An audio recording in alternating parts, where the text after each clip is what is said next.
దుర్మార్గుడు ఈ జగన్మోహన్ రెడ్డి అవునా కాదా అని మిమ్మల్ని అడుగుతున్నా. అదే నా బాధ. ఒకప్పుడు ఈ కోనసీమ చూస్తే, గోదావరి జిల్లాలు చూస్తే పౌరుషంగా మాట్లాడడం కూడా తెలియని గోదావరి జిల్లాలో చిచ్చు పెట్టి చలిగాంచుకునే పరిస్థితిలో ఈ జగన్మోహన్ రెడ్డి ఉన్నాడు.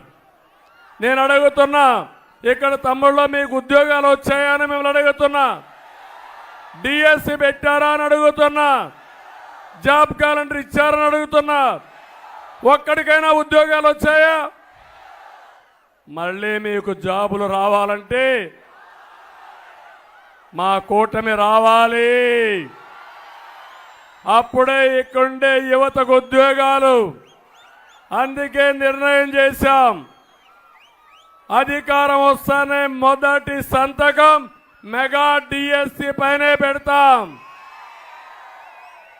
అది మా కమిట్మెంట్. అందుకే మీకు హామీ ఇస్తున్నా, మీ అందరికి ఉద్యోగాలు ఇచ్చే బాధ్యత మాదని మీ అందరికి హామీ ఇస్తున్నా.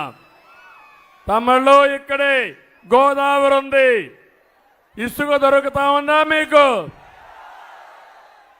ఒకప్పుడు తెలుగుదేశం హయాంలో 1000 రూపాయల ట్రాక్టరు, ఇప్పుడు ఎంత తమ్ముళ్ళు? 5000. అవునా కాదా? 5000. ఎవడికి పోతుంది ఈ డబ్బులు?